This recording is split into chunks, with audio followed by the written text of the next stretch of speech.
Good afternoon, everyone. My name is Jean Tillman. I am the head of the organizing committee of this event. I am very pleased you are here today. The decision to call this conference was made last June, when it became clear that the trials against President Laurent Gbagbo and his minister Charles Blé is nothing but political harassment. This conference is organized by CATSI. Let's see if I can see some founding member of CATSI. Ben, yes, Mr. Ben Yeba.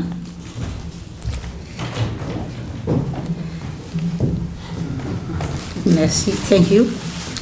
CATSI is an Ivorian civil society organization based here in the Netherlands. We receive a support from the FPI, which is the political party of President Laurent Gbagbo, whose representative in the Netherlands is Mr. Bena Nyeba. Thank you, sir, for your support. We also receive support from the COGEP, the political party of the Minister Charles Blé. CATSI was founded in 2011 in the middle of a political crisis to promote peace, dialogue, and reconciliation among Ivorians. But unfortunately, the international community, led by France, took action to remove President Laurent Gbagbo from power at any cost, instead of recounting the votes, which would have been the most reasonable way to end the political deadlock. The trial of the two Ivorian political leaders started on the 8th of January 2016. Recently, both defense teams submitted a motion for acquittal, and as the trial resumes soon, on the 1st of October, we have decided to call for this conference to discuss the following theme: reconstruction and reconciliation in Côte d'Ivoire, the International Criminal Court in crossfire. And for better understanding of the topic, we invited 3 guest speakers.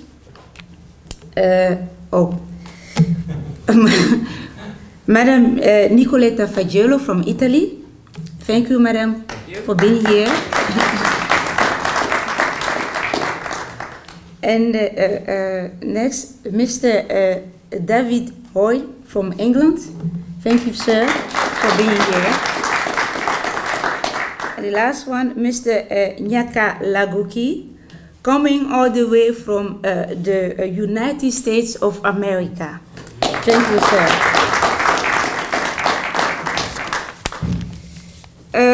This afternoon programs will involve in 2 phases.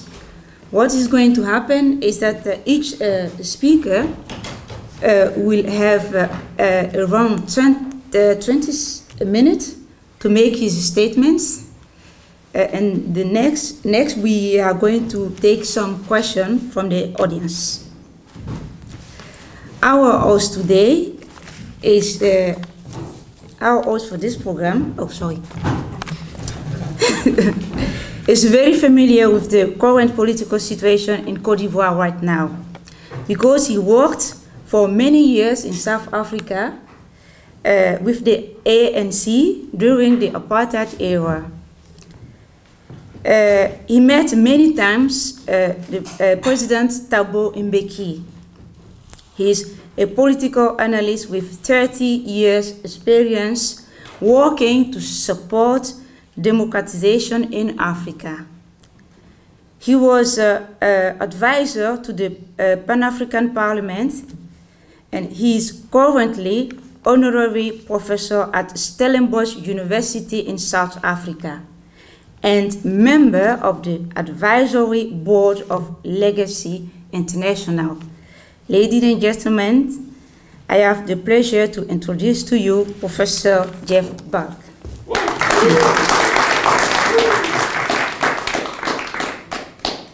Thank you very much. Can I use this mic here and just remain seating?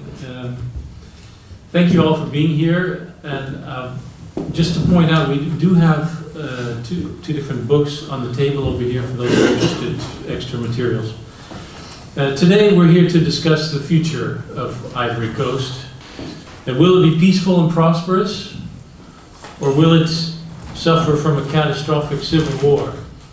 Much depends on what is going to happen in the coming week just 60 kilometers down the road in The Hague at the International Criminal Court. But there can be no reconstruction and reconciliation in the country, the theme of our discussion today, without the positive involvement of the former president, Gbagbo, who's been incarcerated for 7 years and who holds the fate of the country in his hands. This afternoon you will hear from a panel of eminent experts who are uniquely placed with detailed first-hand knowledge of the Ivorian situation, and in particular of the context of President Gbagbo's imprisonment and his trial. They're ideally placed to reveal the pattern of abuse and exploitation from inside and outside the country, which serves, according to many international observers, to uphold neo-colonial political and economic subjugation. Breaking through this pattern of exploitation was the hallmark of Gbagbo's presidency, and perhaps a contributing factor to his lengthy imprisonment. Although there's much we can learn from the speakers about Ivory Coast's past history, the organizers have asked them to focus on what is coming, on the future, and future scenarios for the country. You can help us in this regard too. We'd like this to be a very participatory afternoon. After all three have given their presentations, I will open up the floor to questions and comments. Please be alert to questions you may have that are not being answered, contentions that you may not agree with, and statements that you feel may require more attention. We have plenty of time, so everyone should be able to raise a question or make a contribution if they want to.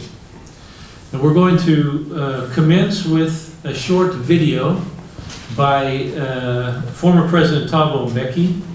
He is one of the preeminent diplomats and statesmen of Africa. He went from the head of the ANC's International Relations Department to being vice president under Mandela, to succeeding Mandela as president of South Africa. And after more than 9 years as head of state, he started pursuing his dream of an African Renaissance and became involved in peace negotiations in various African countries, including the Ivory Coast. He currently heads up the African Union UN high-level panel on illicit financial flows out of Africa. And here is a short video with his comments regarding the Gbagbo trial. I spoke there about President Gbagbo of Cote d'Ivoire, who was on trial, who was under arrest at The Hague, and is supposed to go on trial next month in November.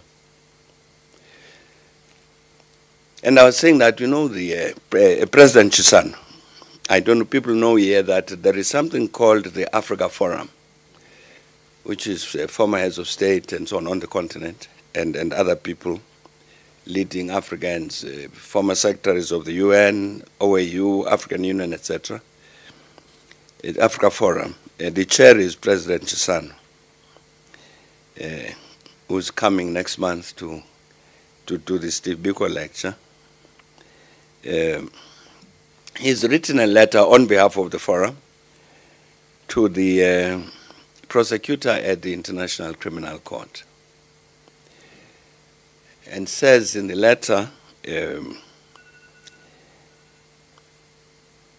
we as Africans believe that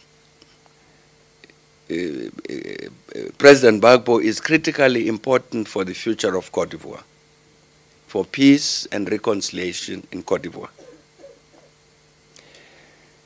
And that if that matter is not addressed, of peace and reconciliation in Cote d'Ivoire, then Cote d'Ivoire is bound to have the civil war resume. So here we have a choice. You know what's happened there with the Gbagbo case. They've got what is called a pre-trial court. Now that's the prosecutor presents charges against whoever at the pre-trial court. The pre-trial court looks at the charges and assesses whether this case should go to trial. So where the prosecutor presented her evidence to the pre-trial court, this was, I think, 2013, if I remember well. It's 3 judges sitting together. And 2 of the judges say, Madam Prosecutor, you have no case against President Gbagbo. One of the judges says, no, she has a case. But 2 say no. Now, instead of, I don't know how many lawyers there are here, but instead of saying, which is what I think a judge should have done in those circumstances, therefore, President Gbagbo is found not guilty and released. No, they instead say, we give you 9 months to prepare better charges, so that, and in the meantime, we'll keep him detained, which they did. And then she comes back to the court earlier this year, pre-trial court. One of the judges, 2 of the judges say, you now got something which looks like a case. One of the judges says, you still don't have. But anyway, the majority say, no, let the matter go on trial. So that's why he will then appear on trial next month. But President Chisano is saying, but look, even the pre-trial court is very doubtful about the substance of this case. In the meantime, by keeping this man at The Hague, you are denying us, the Ivorians first of all, but the rest of the continent, the possibility to address this very important issue of peace and reconciliation in Cote d'Ivoire in order to avoid a civil war that's going to be very destructive. So anyway, there we are. I don't know whether the prosecutor has responded to President Chisano. But so the question arises, should Africa belong to the ICC? That's how the matter gets raised in London. Because this is our actual practical experience. I'm saying in the case of Kony, they were negotiating a resolution to this conflict that had taken so many lives, not only in Uganda, but also in that region. And we're going to find a solution. And then somebody said, no, off to The Hague. And the matter collapsed. And there's President Gbagbo at The Hague. And the threat that faces us in Cote d'Ivoire is a resumption of civil war, which is going to claim the lives of hundreds of thousands of people. Should Africans continue to be in the ICC? The committee will have to see whether this is a matter on which it should act. It is important because this issue about justice and peace in Afghanistan, and has turned years of research on the Ivorian crisis into an ongoing film project about the life of President Gbagbo. Nicoletta, you have the floor.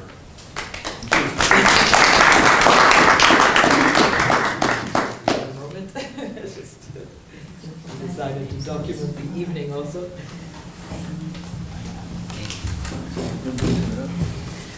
Okay, thank you very much. I'm very honored to be here.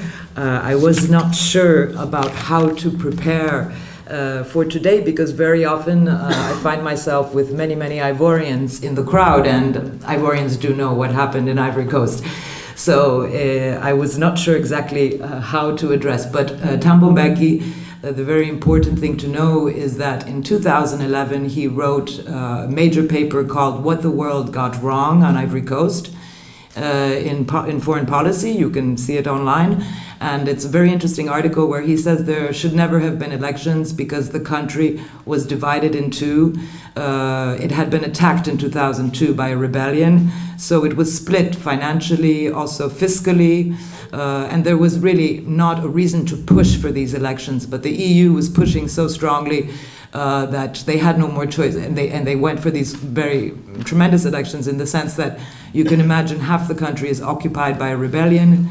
And so there are many, many reports which the Gbagbo's camp sent to the Constitutional Council, where you can see enormous human rights abuses. During that period, the Constitutional Council decided that Gbagbo had won the elections, but the so-called international community decided to call the French and American ambassador in a hotel in Abidjan, call the international press, and say that the other candidate had won. Now, this can only happen because journalists, NGOs, the UN itself are all complicit in this game.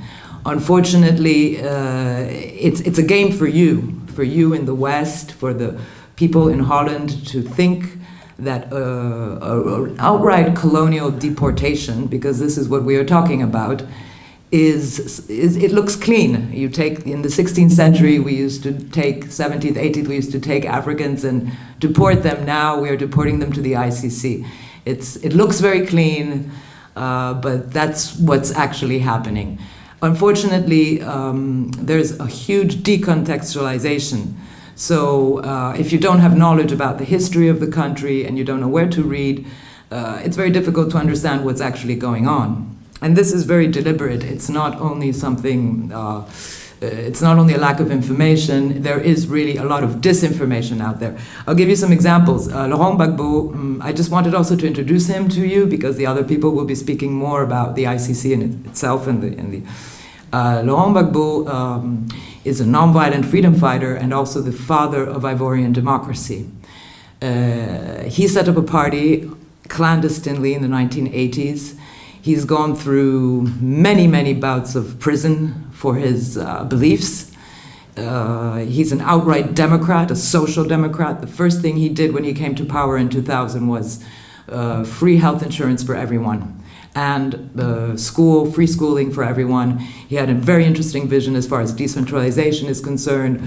Also as far as the CFA, I don't know if you're aware, but 8 plus 6 African countries are still in the system of CFA, which is a colonial monetary system, where they are obliged to keep 50% of foreign reserves in the French treasury to guarantee this money. In reality, it's a colonial system, and now it is pegged to the euro.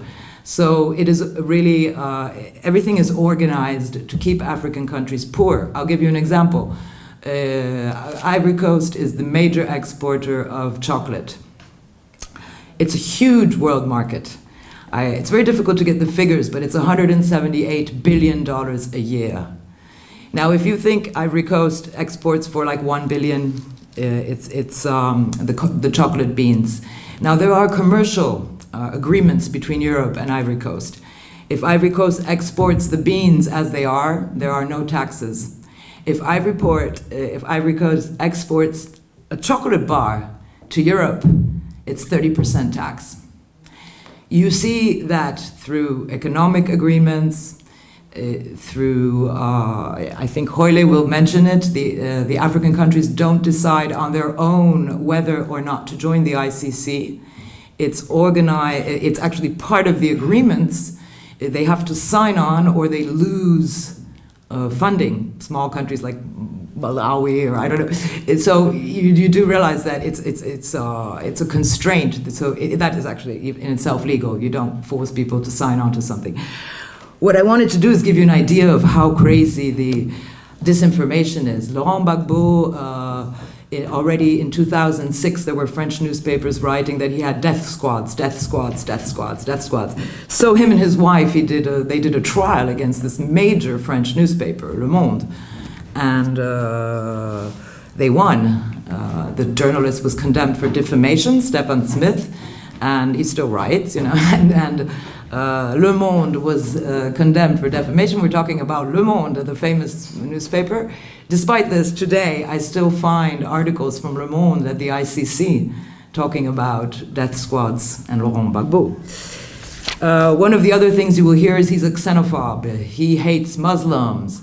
It's a war between North and South. In the North, there's Muslims. In the South, there's Christians. Well, there are more Muslims in the South than in the North. Ivory Coast are 60 ethnic groups. There have never been such issues. The problem is that these wars need to be presented to the Western public as being civil wars, as being ethnic wars, whereas they are actually international wars, international interventions. And this is a way to present what is actually a regime change policy, because that's what we're talking about. And in fact, in 2011, Russia and India both condemned France for acting in the way it had at the UN Security Council by saying, you know, the resolution we passed did not mean that you could start bombing the presidential palace for 10 days. You know, here you are carrying out a regime change, but this is not what we called for. And this was Russia and India 2011. Despite this, we still find at the ICC this entire part of the story is left out. The ICC actually says they will not look into the elections, but only into, and who won them. They will only look into the post-electoral crisis. Well, you know, if Gbagbo won the elections, that means he was the legitimate president. So what are you accusing him for? It is very mind-boggling, everything that has happened. I'll give you examples. For example, a French journalist, Maria Malagadis, in Libération, when she writes about Simone Gbagbo, she actually says she's a witch. And not only is she a witch, but she braids like the nerves of dead children into her hair. This is the level of French journalism today.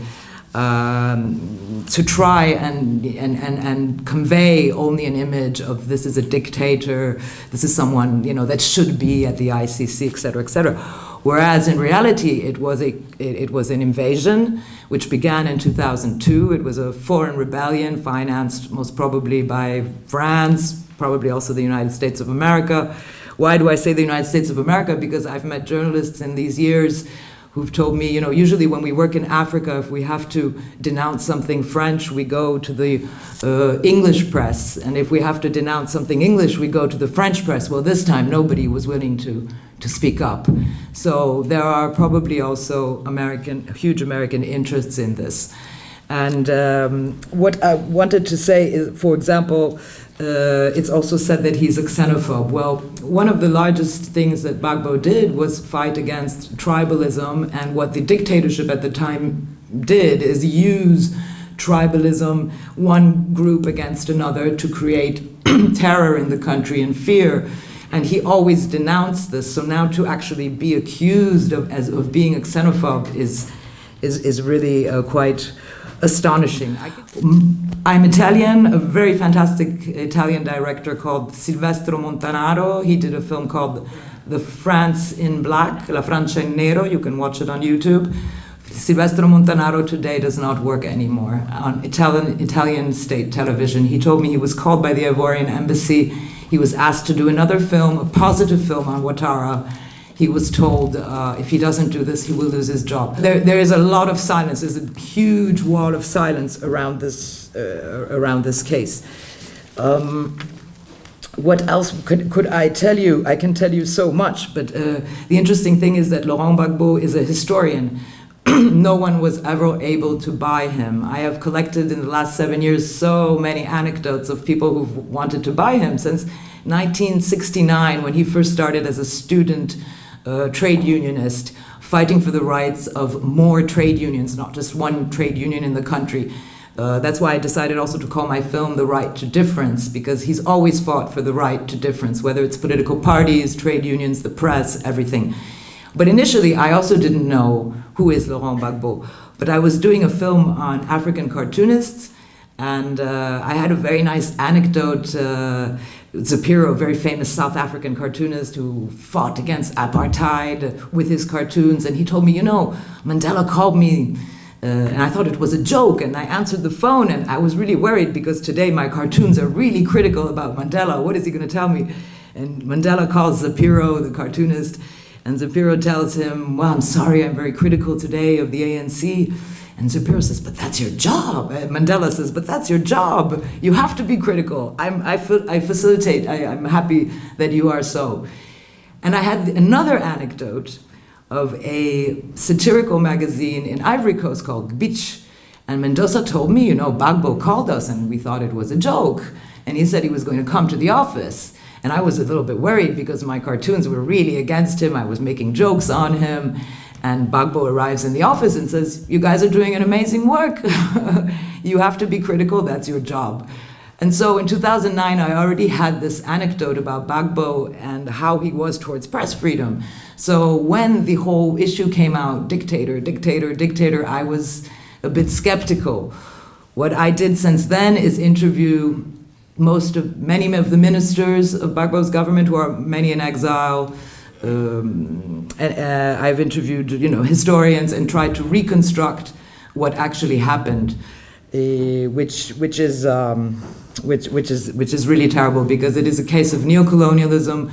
We cannot pretend that just because we have the UN, I used to work for the UN, so I know how they work, but we cannot pretend that because we have a UN, colonialism has ended.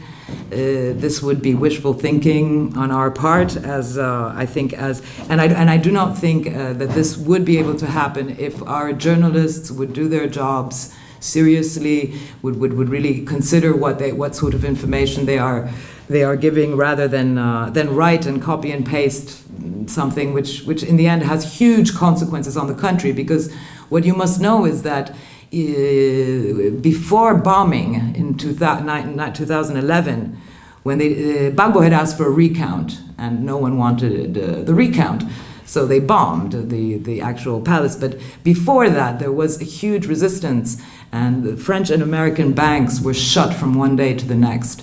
So if you had voted even for the other candidate, you would not be able to. You would just absolutely not be able. You know, they get any money. So there was a bank resistance. There was an embargo on medicine, for example, which is absolutely crazy. The EU, this is the EU, this is not France. The EU also did an asset freeze of the entire political party. It's as if your socialist party, everyone in your socialist party suddenly cannot take out 10 euro in their banks. I mean, this is outright illegal, but unfortunately, since the bombs fell and you know, these things will never be addressed. There is a French lawyer working on this, and he says the EU sanctions were illegal, but you know, who's looking into this? Who will challenge the EU? So I don't know what I can say. Many other things I can go on for ages. I'll just give you an idea of why I think it's very dangerous, because it's decontextualized the history. Two of the charges against Gbagbo at the ICC are actually, oh, you know, during your campaign, during the election campaign, you used the slogan, either you win or you win. That means you wanted to stay in power. You, as taxpayers, are paying from 4 to 8 million euros a year for this trial, although there is no transparency as to who is actually financing some aspects of the ICC, which is another dangerous thing, because you can't finance a jurisdiction and not have a not have a transparency of who's giving the money, because obviously, you know, there are conflicts of interest there, quite huge ones. The other one is the other slogan that he used: everyone that is in front of you is corn. Now, they actually pretended at the ICC that there are corn-growing ethnic groups in Ivory Coast, And therefore, Gbagbo was actually saying something ethnically wrong. I mean, do you realize the level? I mean, like any 5-year-old would just say, what's going on here? And somebody had to explain at court that Ivory Coast has 60 and more ethnic groups and that none of them specifically grow corn. I mean, okay, you know, then we can go on and on. I mean, it's very complex. There were tapes that were filmed in Kenya that were brought as you know, evidence in this court until the defense said, I'm sorry, but they're speaking Swahili. I mean, this is really what is going on there. Unfortunately, nobody is really writing about it. So we're in a very difficult position right now. I think, I don't know what else I could tell you, hours and hours, but maybe what I would like to say is that now also the Italian judge, there are 3 judges, and right now the Italian judge is also asking sort of that we should really free him. So his recent decision, which was months ago in April, said, you know, we must at least free him on a provisional basis because he's been in prison for 7 years. This is on a worldwide level. There is no jurisdiction in the world which allows 7 years of imprisonment. That is like a breach of personal liberty. It's a breach of presumption of innocence. It's, you know, it's only these international courts which can do this type of thing because they don't have a direct constituency. They're not linked to any state. Nobody controls them. So they have an awful lot of power, but they have no responsibility at all. And the judge said, you know, we must free him. This is impossible. This is breaching freedom of liberty. I don't understand why no one goes to the European Court of Justice and says, hey, what's going on here? The trial was blocked in January.